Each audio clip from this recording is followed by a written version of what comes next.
How's it going then, people? Right, so we've got a lot to talk about today. Last night, if you're not aware, I was on the Evercade live stream, or should I say the non-official Evercade live stream, on It's Much More's channel. And it was a special one indeed, because I was on there with a couple of other guests, but also three guys from Blaze. So that was interesting. Yeah. Got some really good information. So we're going to unpack that now. Yeah, there was a lot to talk about. Yeah, it was a good stream, really good stream. And if you haven't checked it out, I'll put a link down below because you can go over and watch it now. Obviously, if you do watch it, there was a competition during the live stream, but that was only during the live stream, so you won't be able to enter it now. Just in case you're wondering what that was, it was for a copy of the Jellicoe collection, and it was signed by the team. So yeah, if you didn't get on the live stream, unfortunately you missed out there, but that would have been a nice thing to have for sure. So yeah, I kind of wish I could have gone for it myself, but obviously I was on the stream, so that was impossible. But yeah, so obviously first things first, I want to thank James for having me on. Like I say, his channel is It's Much More, and if you're not subbed to him, go over and drop him a sub, especially if you're interested in Evercade. Yeah, I've been trying to get on now for months. He's been asking me constantly, can you come on, can you come on? But unfortunately, work got in the way. So the minute I found out he was doing one when I was on holiday from work, I said, I can do this one. Oh, brilliant. You know, like, so the stars aligned, if you like. So yeah, I finally got on now. And yeah, I mean, obviously it was a bit of a busy day for me yesterday because it was my birthday yesterday. So there was a lot of running around, and obviously constantly in the back of my mind, got to be on the stream, got to be on the stream. So it ended up quite busy. I literally gobbled my food down just before the stream. So I was sitting there with a little bit of indigestion. So obviously I wanted to have a bit of a drink, but I held off on having too much because obviously I was on a stream. I don't want to get paralytic. Um, so yeah, and it was a great night. I really enjoyed it. I had a really good day yesterday, actually. And just in case you haven't noticed, my Hellboy bust, that was what my wife got me for my birthday. Very nice, that. Just thought I'd put that in the shot so you can see it. Sorry about that, guys. Bit of a jump cut. Someone knocked at the door and my dog went completely scatty.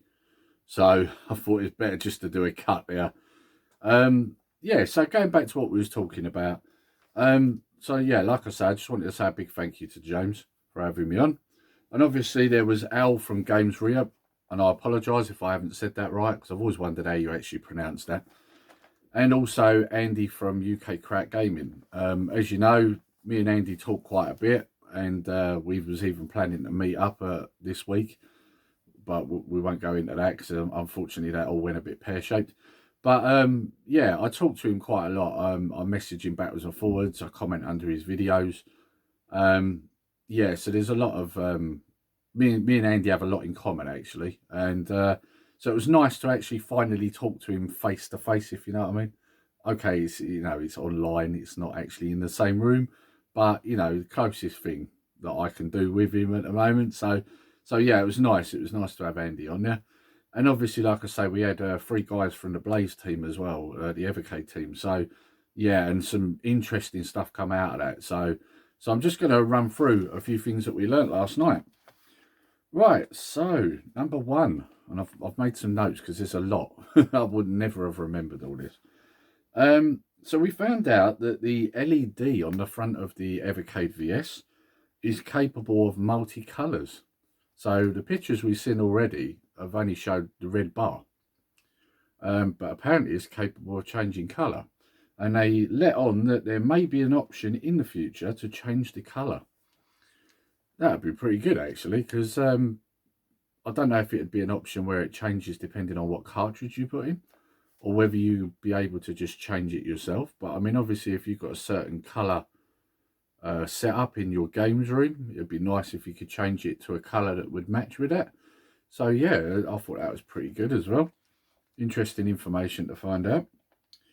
Then we found out that, and these are not in any particular order, these are just what I scribbled down at the time.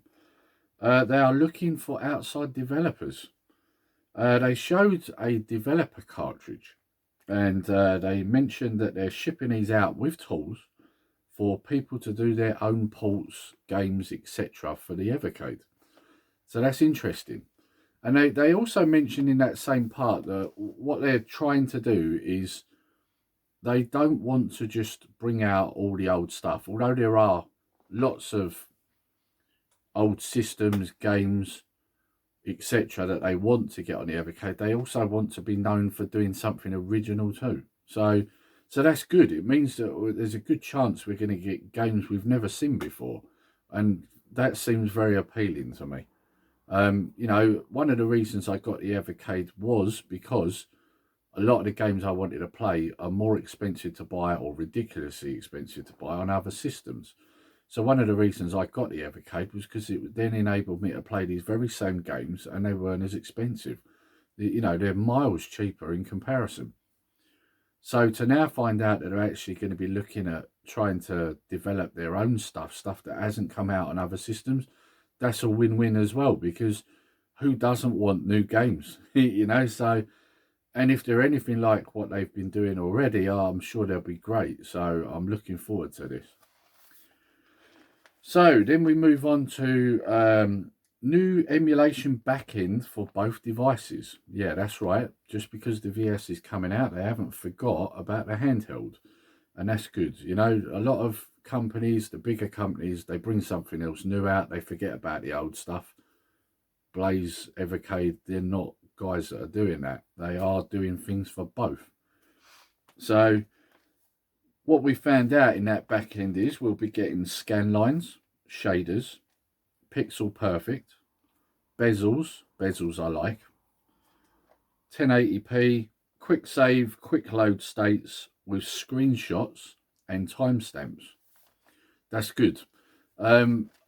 Obviously, like the screenshot timestamps, that's something we've seen on other devices before. So it's nice that Evercade are incorporating that as well. It just how do you put it? It just brings them up with the other guys, doesn't it? In, you know, it's a better way of doing it. It looks better. It's easier to find the save state you're looking for.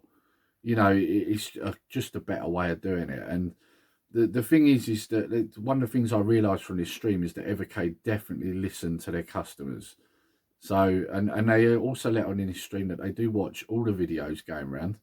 So if you do have any ideas, guys, and you're doing videos, you know, and you want to put that forth, put it forth, because the chances are these guys are watching it.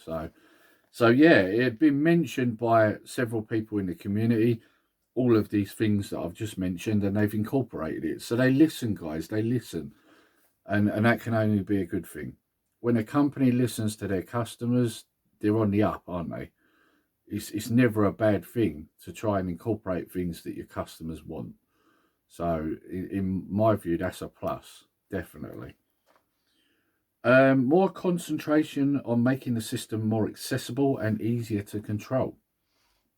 Yeah, they're looking into how to make it, like I say, more accessible. They've even been in talks with charities and people that are in a situation, you know, like, for example, some of these charities, you'll have like people who are disabled, etc., etc., and they're in talks with them on how they can improve things so that everybody can play this device, regardless of whether you've got a disability or not. And I think that's a really good thing. Yes, like, you know, this is again something that a lot of these bigger companies miss, you know, and it's nice to see that they're thinking of everybody, you know, all inclusive. So that's, like I said before, that's, you know, it's only a good thing. It can never be a bad thing. And, you know, this is the thing, like, I think that a lot of people that have disabilities kind of get forgotten about when it comes to this sort of stuff. So that's great that they're doing that. I think that's a really good thing to do. So definitely a plus from me. They're trying to do things that other emulation devices don't. Well, you know, that is a brilliant idea because, you know, as we know, there are a lot of emulation devices out. I cover quite a few of them on here. So does Andy and various other YouTubers. And if you can separate yourself from them, I mean, that's only a good thing, isn't it? Um, you could say they've already done that to a certain extent because obviously their emulation comes from a cartridge. And like I've said on the channel before, when I compared the Retroid Pocket 2 to the Evercade, you know, the difference is that you don't have to mess around with the Evercade. You put the cartridge in and it's all done for you. You just play the games. So they've already set themselves apart, I'd say, from other emulation handheld devices or emulation devices in general, because we are talking about the Evercade VS as well.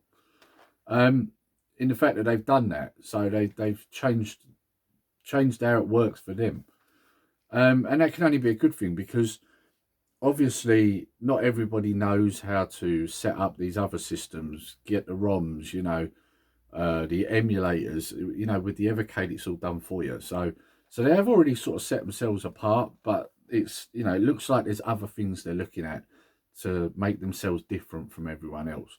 And I mean, if you're looking at what I've already mentioned about the developers part, I mean, if that's a thing that they're going to go ahead with, which, you know, they said it was, then obviously they are setting themselves apart because they'll have things that are unique to that system. So that's good. Um, they also mentioned that they're looking at the BlissBox dongle so that you can map controllers without any latency to the VS. So yeah, it looks like what they're doing is they're looking at a way that you'll be able to hook up other controllers to the device. So, for example, if you're playing a Mega Drive port, then you could put a Mega Drive controller in.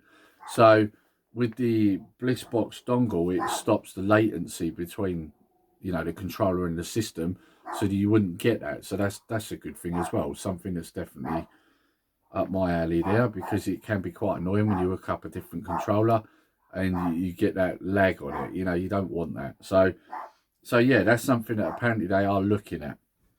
Then they mentioned after that that they are looking at keyboard and mouse support. It sounds like it's already there, but I don't think we'd be able to use it yet. It'll be a later thing.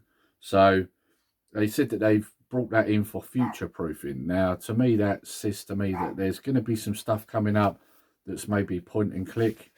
I mean, I'd like to see, and it's funny actually because Al from Games Re-Up said this in his video. He mentioned Command and Conquer, and that's something I'd definitely like to see. If they brought in that with keyboard and mouse support, I mean, that would be great, wouldn't it? I love Command and Conquer. You know, if you brought that onto that device, I'm there. Like, you know, straight away. Great games. So yeah, that would be a good idea too. Then they mentioned they've remapped certain games coming out so that they use 2 shoulder buttons on the handheld and 4 on the VS. Sorry, I keep saying versus. And 4 on the VS. Possible button combinations on the handheld. So what they were saying was on games where you don't necessarily need all 4 shoulder buttons, there might be things set in there for the shoulder buttons, all 4 of them. Like, for example, they used worms as an example. The 2 buttons, they can do away with them too because they're not integral to the game. So when you're playing on a handheld, you only use the 6 buttons because that's all it's got. But then when you put it in the VS, then you've got all the shoulder buttons, all 4 of them. So there's that. But they said that in the future, if there's any games where it's integral that they have the 4 shoulder buttons, what they're going to do is maybe look at mapping it so that on the handheld, you can use a button combination to get that, which is a good idea. I like their thinking. So they're trying to do it in a way that you're not losing anything on the handheld. It will just be slightly different, which is good. You know, again, like I say, they're not forgetting about the handheld. And they've done it in a way so that it will work on both devices. So that's only a good thing. They are going to look at firmware update in the Evercade handheld in the future while it's either hooked up to the VS or maybe putting the firmware updates on future cartridges. So they mentioned that a lot of people in the community have been saying, is there any way that you can do the update so that when you plug the handheld into the VS, it updates it that way? So, and they've now said that they are going to look into that. But one of the other things they're also sort of mulling over is whether they want to put the updates on the cartridges themselves, so that you plug the cartridge in and it automatically updates the firmware. Either way sounds good to me. If it makes it easier than you having to plug it into your PC and going through it all that way, if there's a quicker way, an easier way of doing it, it's great. And like they said, not everyone necessarily will have access to a PC. So if they can do it in a way that you can do it straight to the device, that's easier, isn't it? So, I mean, either one of these sounds good to me. I mean, I think the cartridge idea is actually quite a good idea. You buy a new cartridge, you plug it in, your firmware's there. I actually think that's quite a good idea. It's pretty much doing it all for you, isn't it? So yeah, there's a lot. I know there was a lot there, but very interesting stuff. Yeah, I mean, I actually had to go back and watch over the stream again to make notes, because while I was on the stream, there was so much information that, you could easily have forgotten some of the things they were talking about. I mean, it was information overload, but not in a bad way, in a good way. It was fun to hear everything. It was great.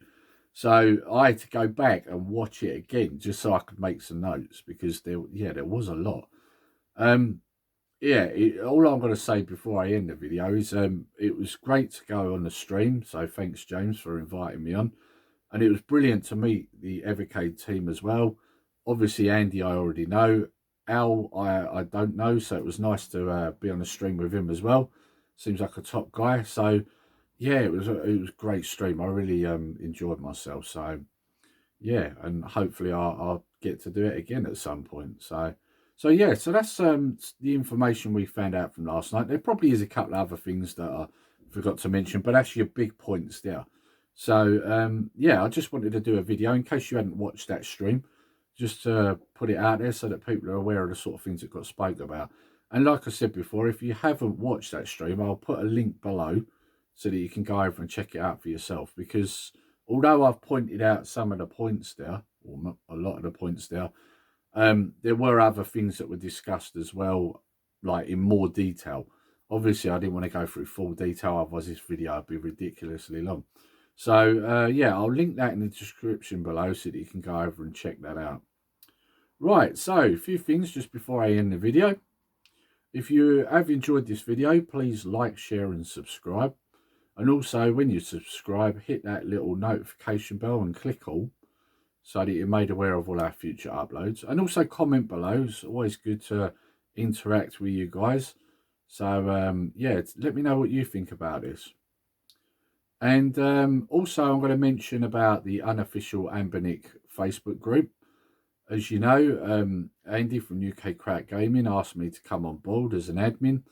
And if you are into your emulation devices, which I imagine you are if you're watching this, because let's be honest, the Evercade is an emulation device, then head on over there and join the group, because there's lots of information on there, new handhelds that are coming out, custom firmwares that are coming out, tech support, new home console emulation devices, all different stuff. And there's a great team of guys over there, and if you ask us something, we will answer you. One of us will. There's always someone on there, because one of our guys is in Australia, so there is always somebody on there to answer anything you might want to know. So yeah, get yourself over here, join the group. So all there is left to say is take care, guys, stay safe, Nerdy Geezer out.